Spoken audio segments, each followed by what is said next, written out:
Well, hello. Welcome to Orchid Bloom's podcast.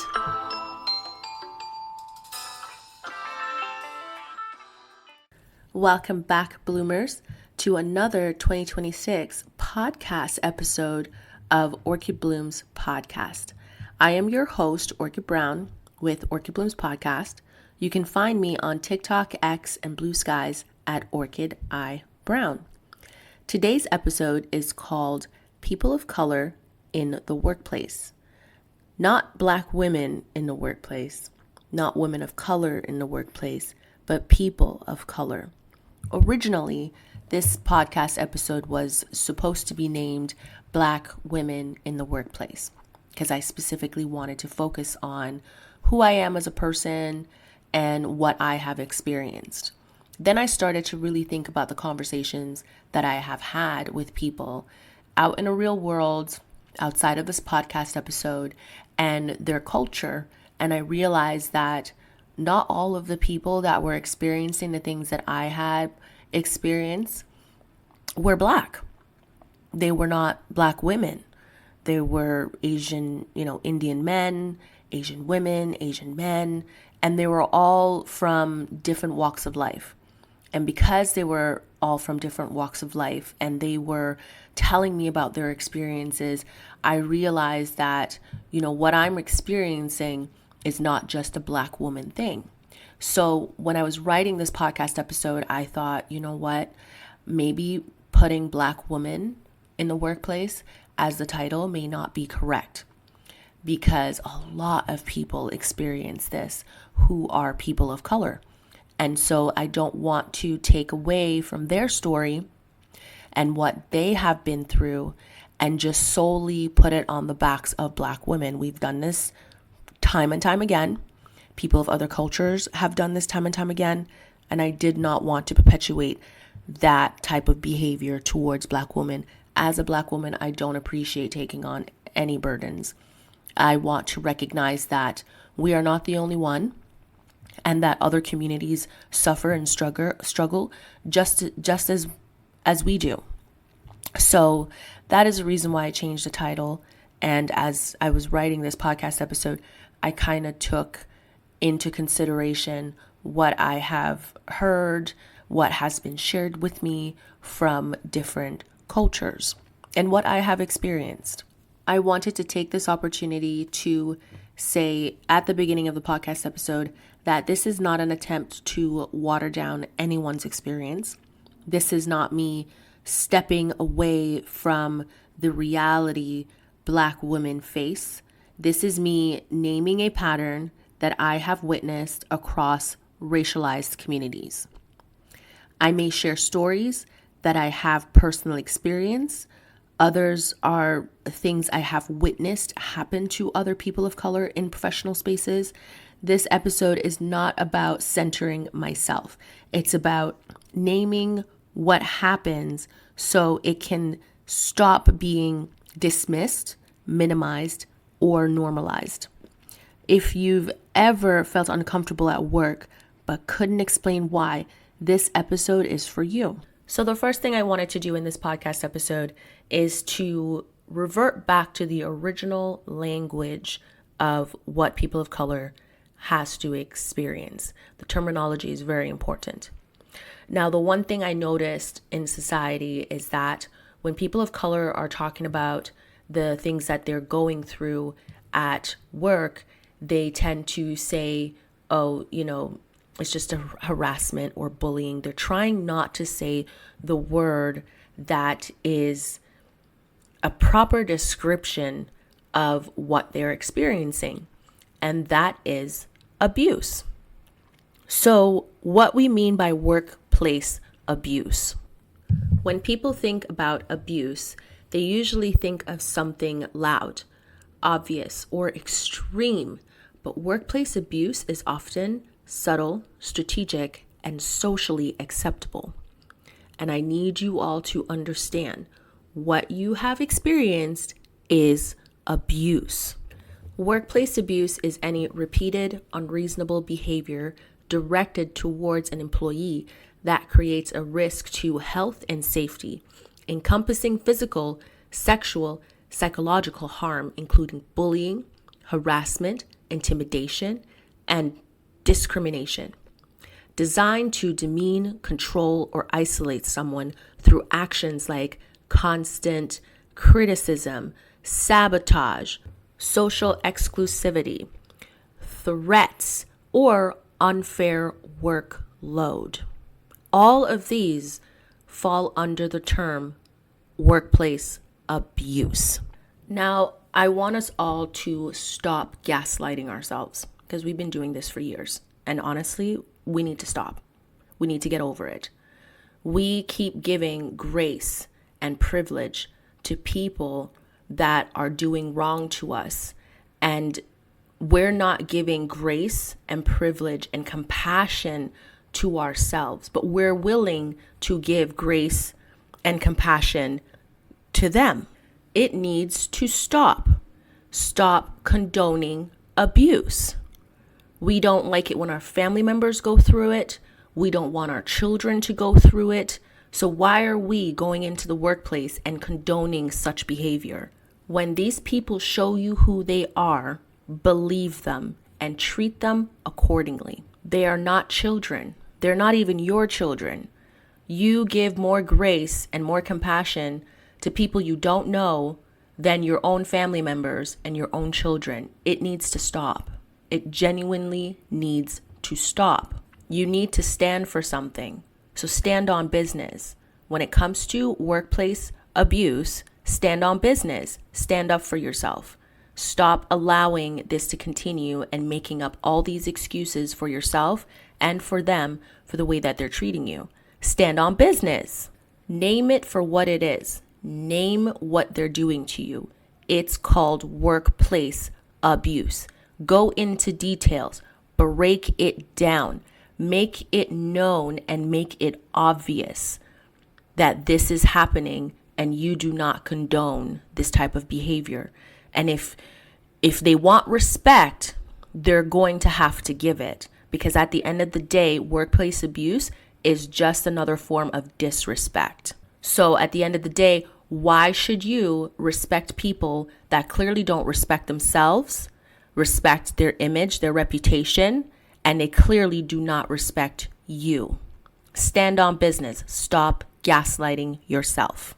They meant it. It's not an accident. They are not sorry. They're only sorry when they get caught or they get called out. But if they had not gotten called out or if they had not gotten caught, they would have kept doing it. Nothing was an accident. It was all planned. It was all orchestrated. You have to think about these things. You have to think, how am I going to ruin this person's day? This is premeditated. They are not sorry. Do not give them a pass. And if you do decide to forgive, understand that there will be limitations to their access to you. They will never get the exact same energy that they got from you before when you were trusting and open. This is never going to happen again. Once someone show you who they are, treat them accordingly. Stop playing yourself. One thing I can say is that everyone who has abused me outside the workplace, as well as inside the workplace, has never had access to me. Never.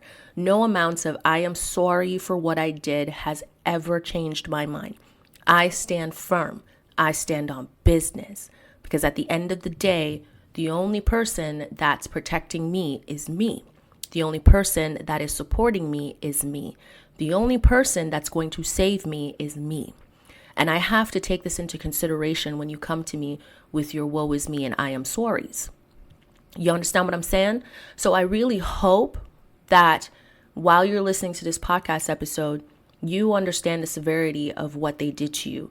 Stop downplaying what was done to you. Stop it. You can decide after the experience to either take the high road or go low. They went low first, you can take it to hell. But if you do decide to take the high road, you can't be holding a grudge.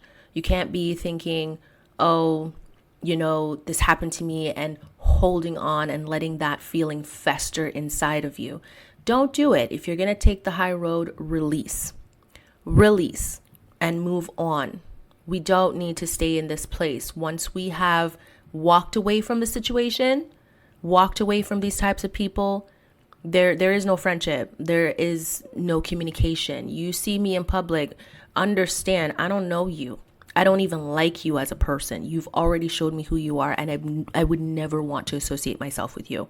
So when you make that decision to take the high road, cut these people off, no access. They can't find you outside of the workplace. Even if they tried, they wouldn't be able to approach you in any way. If this is the decision that you have made, that is you standing on business. That is you making it clear that their actions will never be condoned, and that you are that walking witness, that walking proof of who they really are. And that irks them. That irks these people, because they need to know that you're going to go out there in the real world and that you are going to say wonderful things about them, because you don't want to ruin your reputation. That is fear. It's not your reputation you're protecting, it's theirs. Just like people say you're protecting your abuser by keeping your mouth shut, that's exactly what you're doing.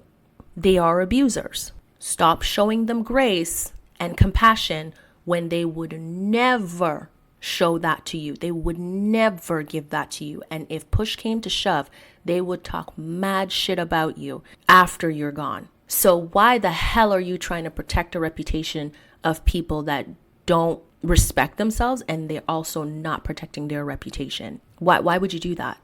They wanted to be caught. They wanted to brag. They wanted to show that they're the big dogs. So why would you give these people grace?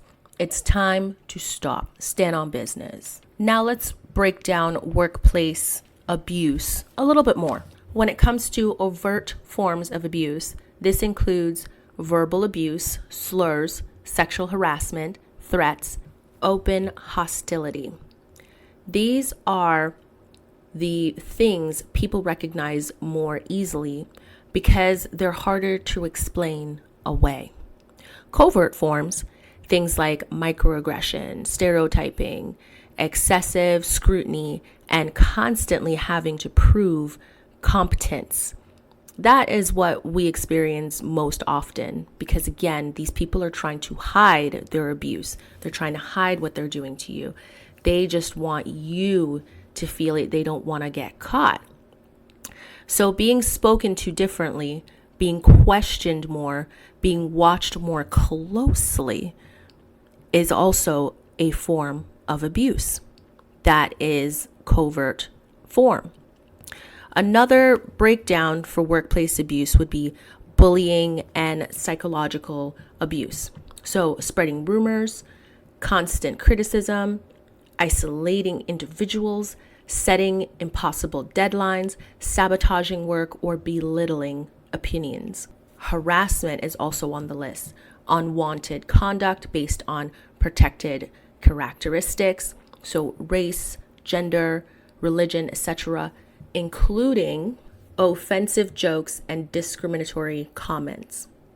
Verbal abuse, as I mentioned before, such as swearing, yelling, insults, threats, or condescending language. Physical abuse, any acts of physical violence, threats, or assault from pushing to hit.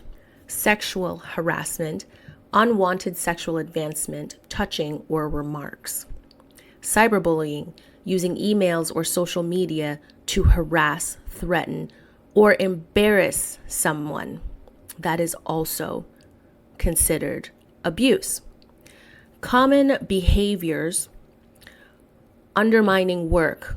So withholding information, changing guidelines, setting up for failure. Social exclusion, ignoring, isolating, or spreading malicious gossip. Abuse of authority, blocking training / promotions, assigning unreasonable duties, and public humiliation. Intimidation, threats, stalking, damaging property, or threatening gestures. Now that we've covered a few of the things that these people who are abusive do in the workplace, I wanted to share the impacts on employees who are being abused. And no one really talks about this, and I would like to take this opportunity to do that on this podcast episode.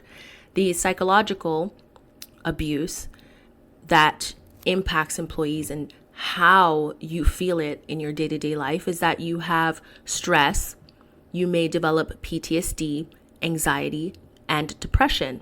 The physical symptoms are as follows: headaches, fatigue, cardiovascular issues, and reduced immunity.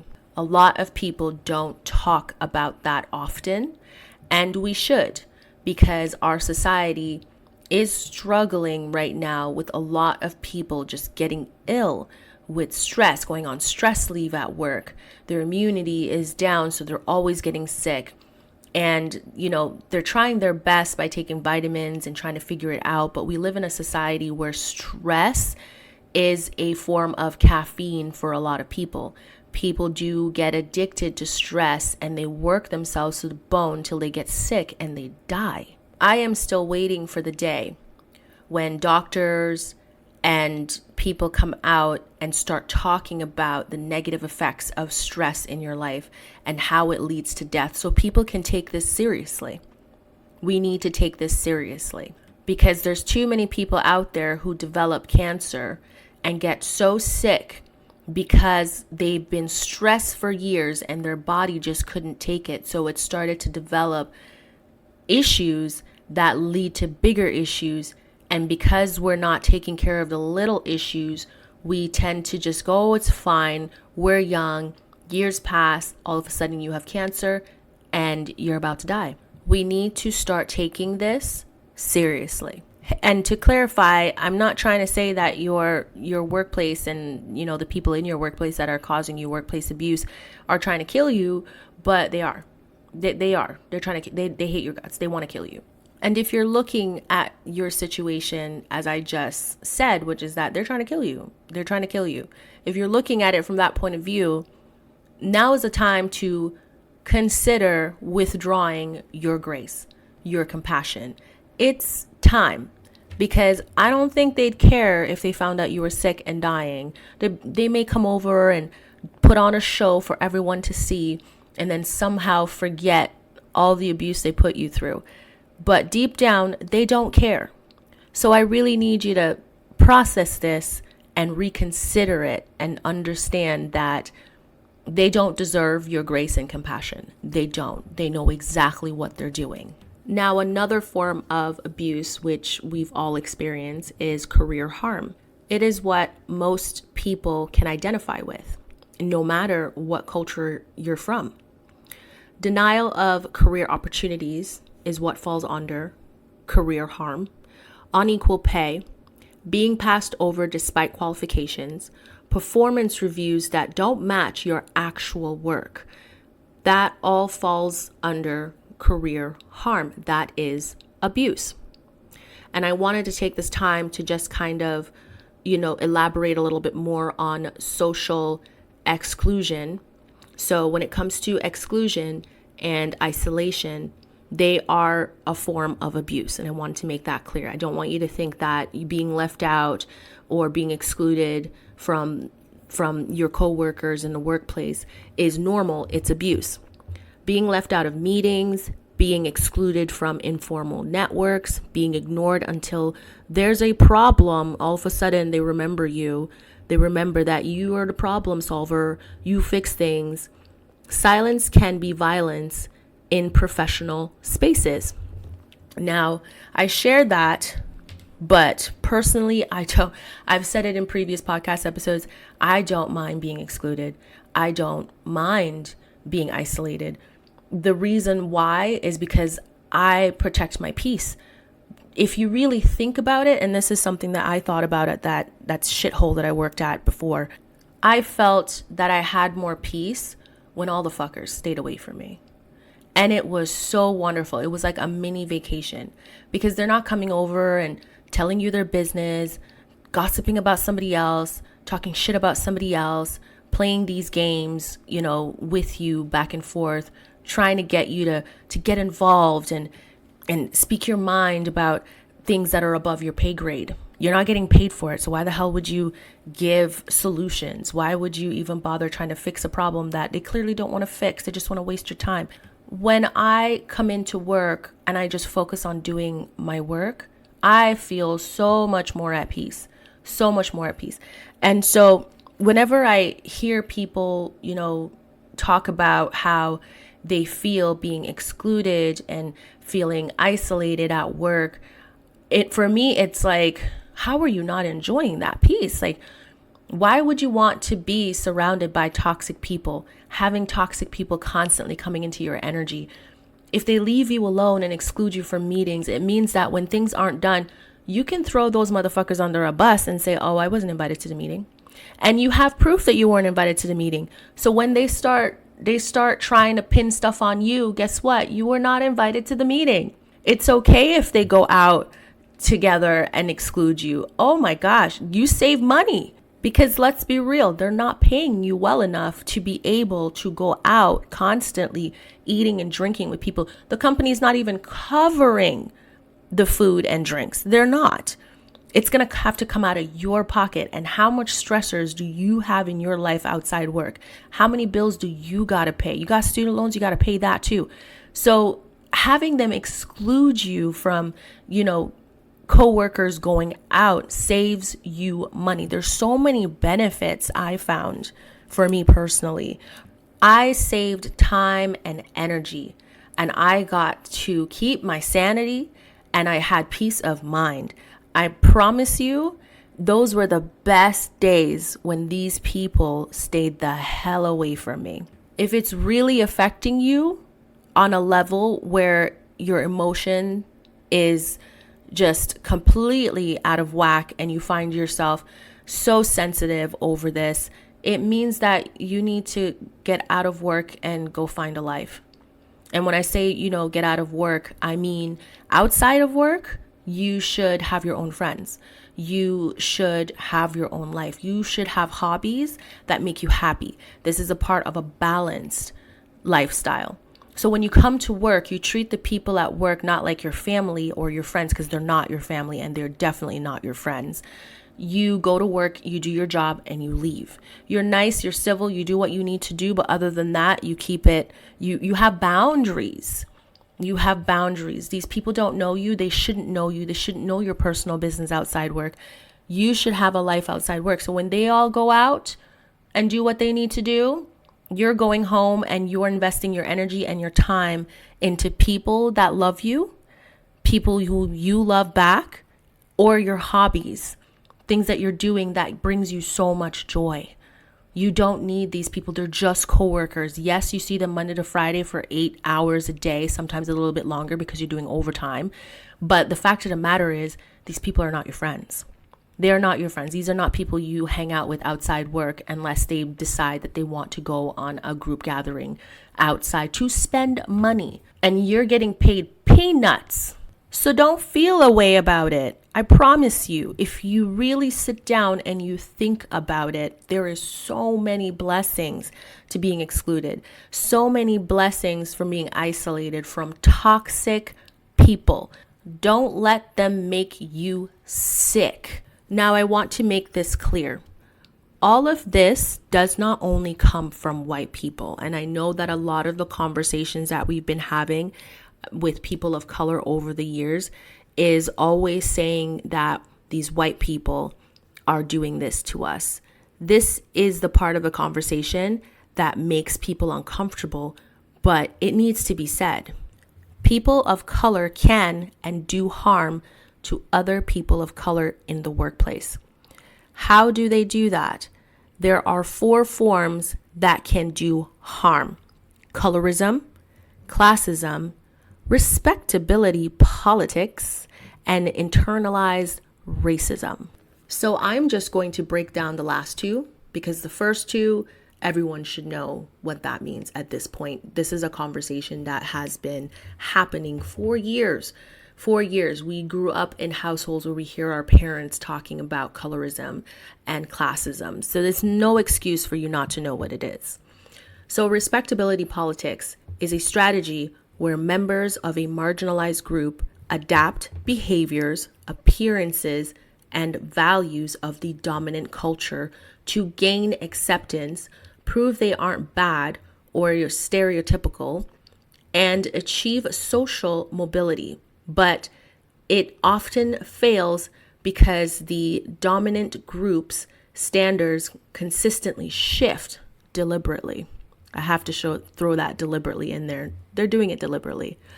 Places the burden of systematic racism/sexism on individuals and erase cultural identity. So I looked into this term a little bit more and realized that it was coined by Evelyn Brooks Higgins-Batham. I hope I pronounced her name correctly.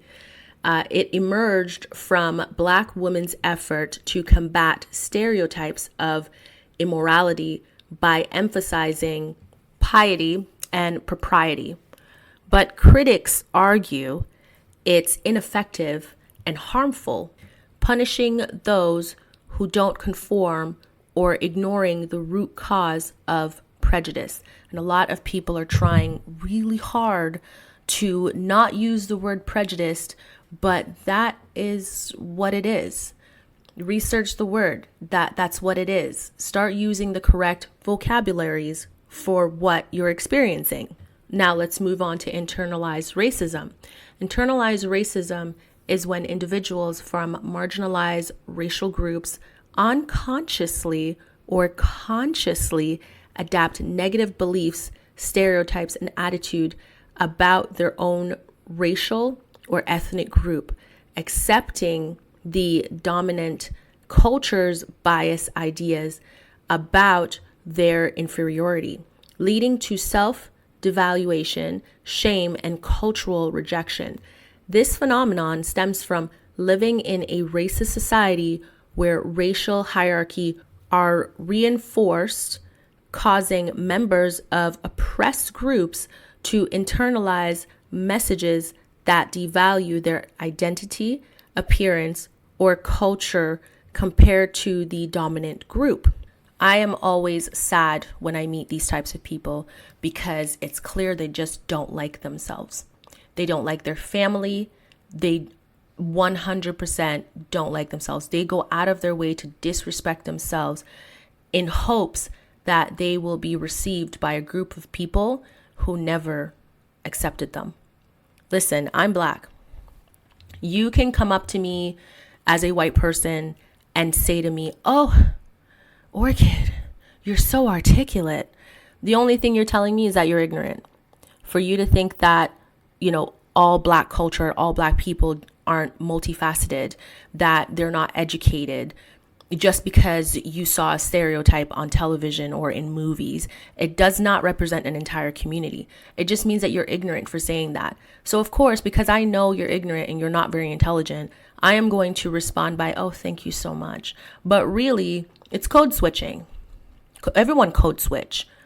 Who we are when we're with our friends and with our family are completely different than the people, how we are with people in the workplace. This is something that people of color has always had to do throughout their time on this earth. Learn how to code switch. It is a skill. It is something that you as a white person will never be able to do because what you see is what you get. That's it. You're like a blank sheet of paper. That's it. You've never had to learn different skill set to navigate society. You've never had to learn that. So I feel pity for you because of this. And as for those people who want to be a blank sheet of paper as well with the dark skin, understand that you can do everything that you possibly can to make yourself white. Everything you possibly can. But guess what? Your skin color, no matter where you go, you will always be seen as Black. You will always be seen as an Indian with a turban on your head. You will always be seen as an Asian. You look Asian. There's nothing you can do about it. You will always be considered Arab. That person is a Muslim. You can tell. It doesn't matter how you can whiteify yourself. I don't even know if that's a word. It doesn't matter how you can whitewash. That's the correct word. It doesn't matter how hard you try whitewashing yourself to be seen in society. They will always see you as other. They will only see you as other. It doesn't matter how graceful you are, how you carry yourself, how you separate yourself from your community. They will always see you as that. So when someone comes up to me and say these types of things, I just look at them and I just say thank you, because at the end of the day, you still just pointed out that I'm Black.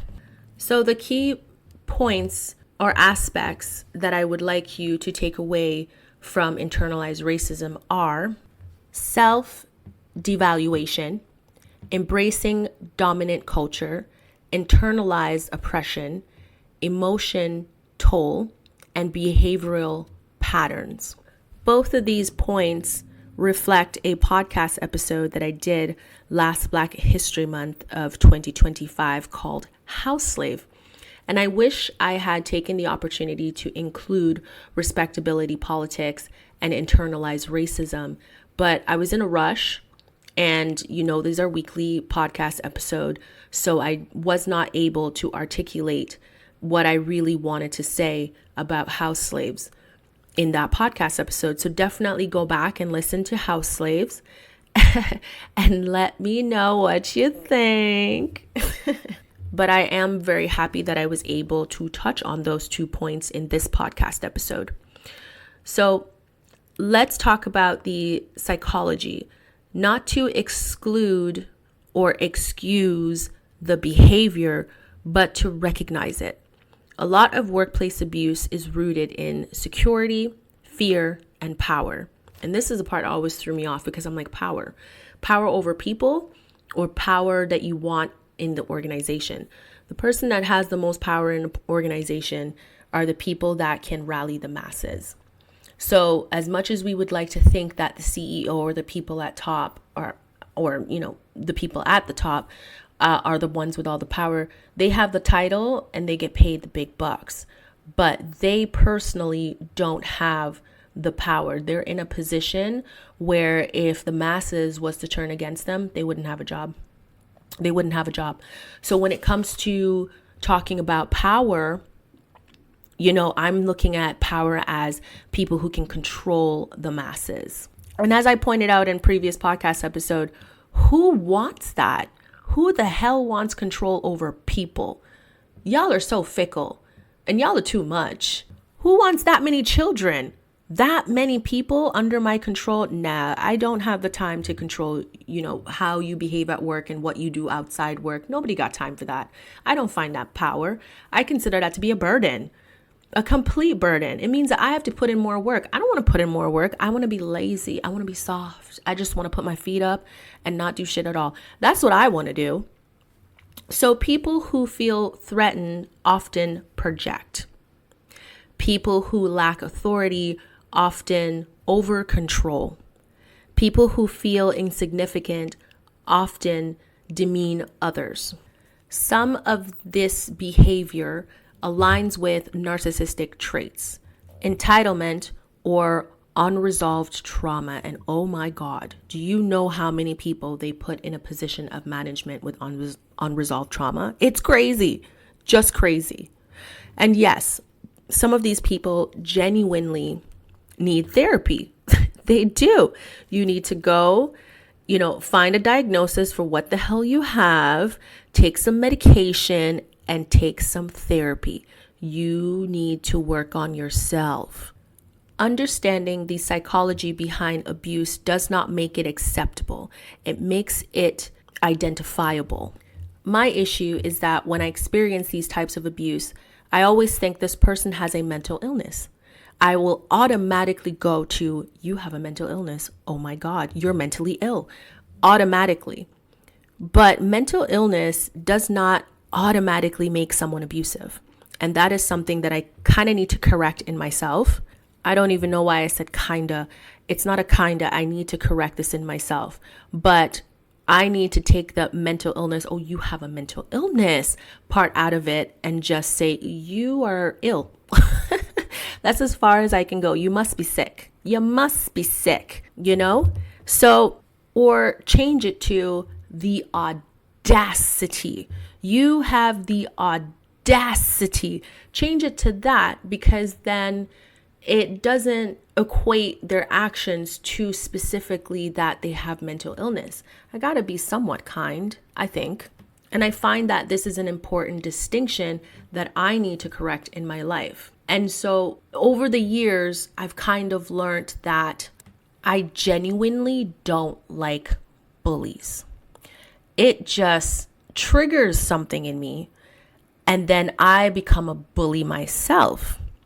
And I'm trying to work on that, become maybe a little bit more disciplined, but it's something that I kind of learned when I was little.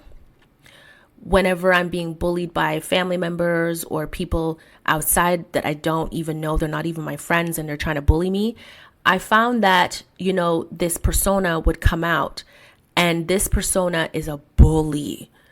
I will make you feel like shit.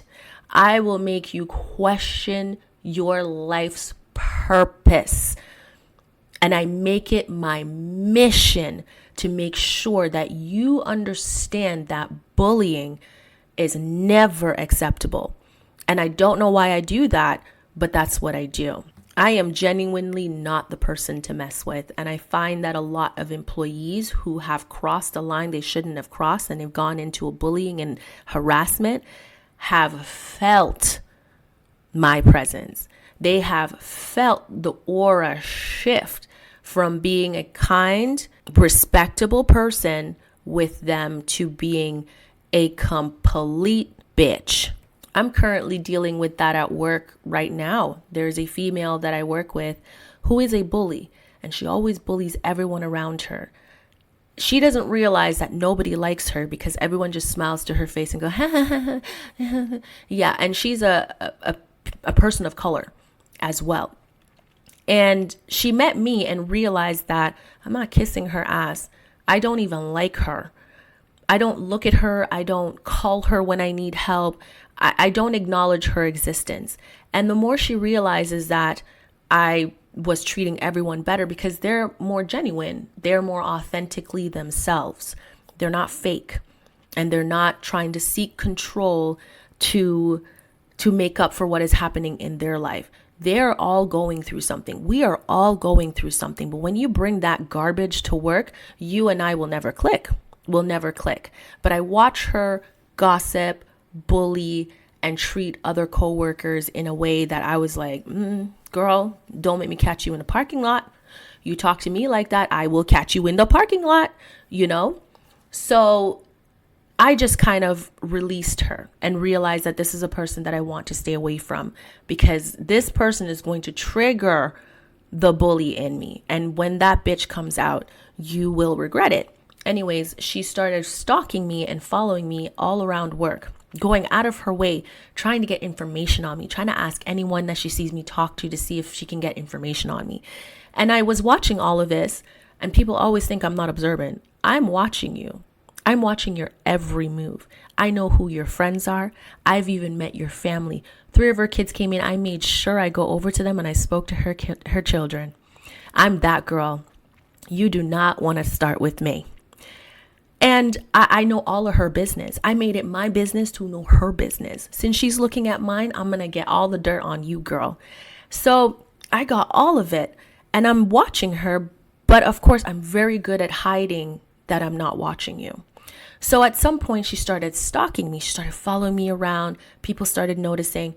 Even like people who were not working in that workplace would come over and is like, Orchid, why is this girl walking by you like 20 times? And I remember just turning around and looking at the girl and saying, oh, she's stalking me. And she's like, is this normal? And I said, yeah, she's stalking me. It's great. This pathetic woman even went as far as making up a lie and trying to get people to lie for her and said that it's true and it happened. And I just thought to myself, and I was talking to a coworker about this. I said, every workplace I go into, I keep meeting people that keep running from self-respect. They just keep running from it. And I said, learn some self-respect. Self-respect is chasing you and you keep chasing me. Why don't you stop and let self-respect find you? Why are you chasing someone that doesn't like you? Find your self-respect. And I even found out from, coworkers that most of her friends, she buys them. She buys them. She buys expensive gifts with money she don't have just to keep her friends. And then she teaches her children to do the same because she buys them a shit ton of stuff to bring to school with them, to give to other kids so that they will have friends. And I thought, that is so sad. Self-respect is chasing you and she can't catch up. She can't catch up. Every single time you turn a corner, self-respect rolls down somewhere else. And self-respect is just trying to catch up. No one with self-respect will ever chase someone that don't like them. I hope this sinks in. If you find yourself chasing after people that clearly don't like you and they show you, it means you need to find your self-respect. Find your self-respect, people. And I wish this woman who's clearly older than me with 3 kids would figure that out. Your actions and behaviors, all the shit that you're talking about everyone around you, is a disgusting trait to have. It means you're toxic. And I will always choose peace. And you are not peace to me. Now back to the topic since I went off on a rant. Untreated mental illness combined with power, authority, and lack of accountability can absolutely escalate harm. Impact matters more than intent. A diagnosis is not a free pass. And yeah, there are certain people out there that has done such horrible things to their family members, people that they work with, their friends, and they'll finally go and, get a diagnosis just to turn around and use the diagnosis to be like, oh, this is the reason why I was doing this. No, mental health does not make you abusive. So stop perpetuating that, oh, because I have a mental illness and I just got diagnosed with this, so that's the reason why I was abusive. No, you wanted to be. You did it. You thought about it and you did it. Stop making excuses for your premeditated actions. We were all granted the ability to make choices. We are all responsible for our own actions. And you need to take accountability for the way that you behave, not use a diagnosis to explain it away and shove it under a rug and act like it never happened and that you should be forgiven and given a free pass and you don't have to take accountability because it wasn't you. You just have a mental illness. No. It doesn't work like that. Real world doesn't work like that. If you shoot someone, you are them, you create harm in someone's life. Mental health is not an excuse for this. You will still go on trial. You will still have to claim that you're mentally insane to get off. And even then, you will be sent to an institution because that is the consequences. There's always consequences. Now let's talk about something that every professional knows from all walks of life, from every different industry. We all know that HR is not our friend. They have never been your friend. Even when they claim to care, they don't. Everyone knows this. It is not a secret. This is a conversation that's been happening for years now. We all should know this. HR is not our friend. Let me be clear again. HR exists to protect the company, not you. Investigations are often risk assessment, not truth-seeking missions. That doesn't mean you shouldn't report. It means you should report strategically. You start by documenting dates, language use, witnesses, and patterns. This will be helpful if you need to sue as well. Use the correct terminology. Terminology for United States of America and Canada, because I had to look it up, is workplace harassment. That's what you would put in the report. Hostile work environment, discrimination, retaliation, sexual harassment, unequal pay, constructive dismissal, which only seems to exist in Canada. There are some other countries that constructive dismissal are prevalent, but I don't recall it being in the United States as of yet, but it will be. It will be. Give it some time. Wrongful termination. Words matter. Language creates leverage. And once you truly sit down and you look at your situation from a strategic point of view, you will be able to formulate what you need to formulate to make sure that the abuse that you're experiencing is reported, is documented, and they have it on file. And let's be honest, that's exactly what's going to happen to what you've documented and what you've shared. It's just going to be put in a file and ignored. But it can be a trail for when you want to sue the organization because the abuse got so bad and you have years, months of documentation that can support you in court, backed by a damn good lawyer. And you should take your time finding the right one. Personally, if I was going to get a lawyer, I want a shark. I want someone that's going to come in there with teeth and wrangle your ass, not aggressively, but using terminologies and the law to do so. I wanted to take this time before concluding this podcast episode to explain constructive dismissal.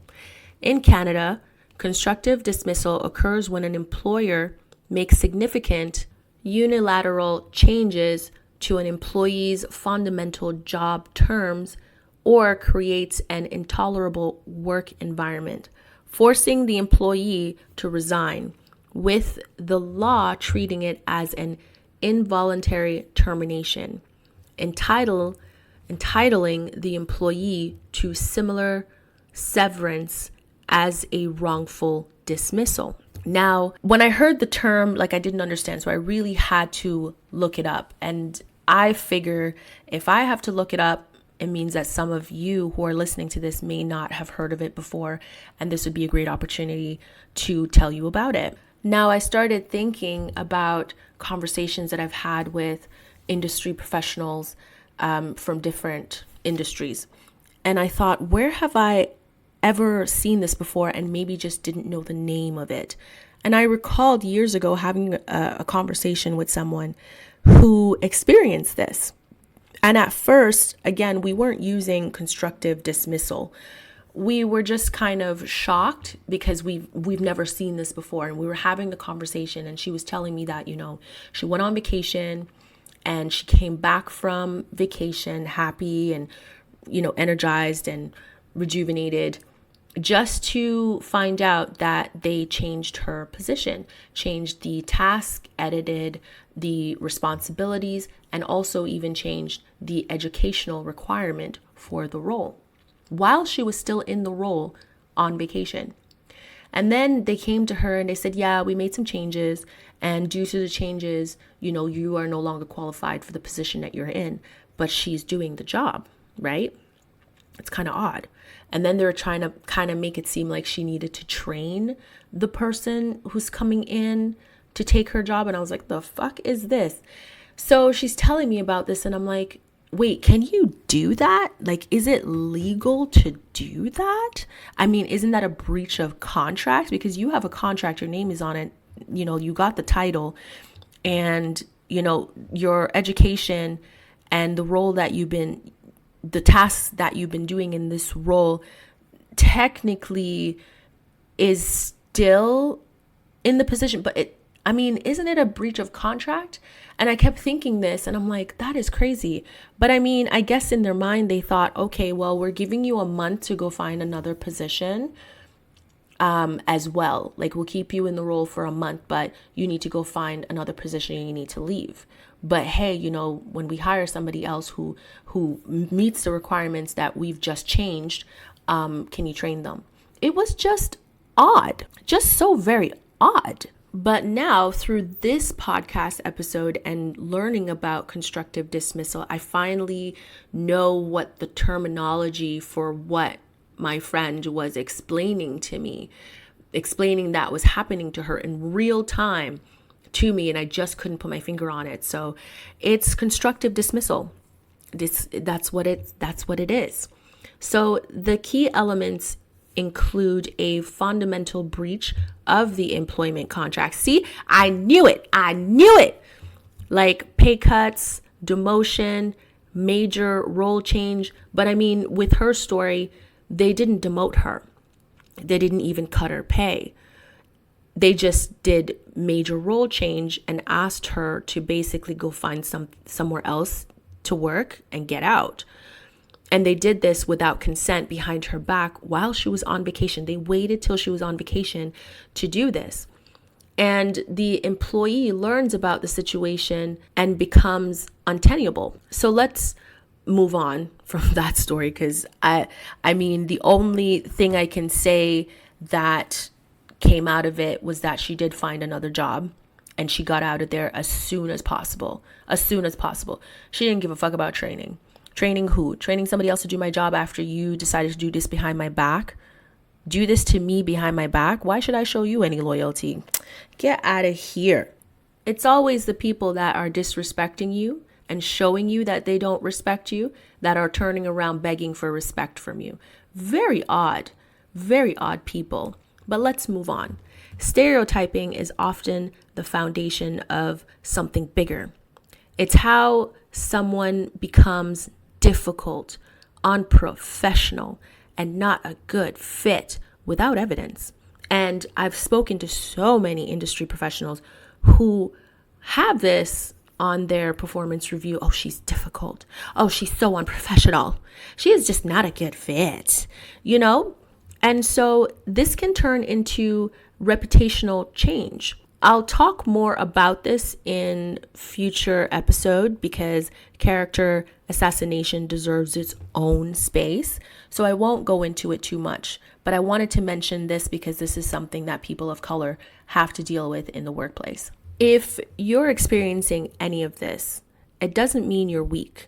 It doesn't mean you failed. It means you were navigating a system that was never built with you in mind.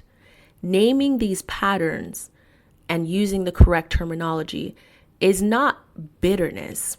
And they would like you to think that you're just being bitter and resentful, and that's why you have nothing positive to say. No, you have nothing positive to say because you haven't experienced anything positive. That's it. That's all. It's clarity. And clarity is power. And I need you to understand that. Clarity is power. Don't gaslight yourself. Don't try to question, did I experience that the way that I think I did? No, it's gaslighting.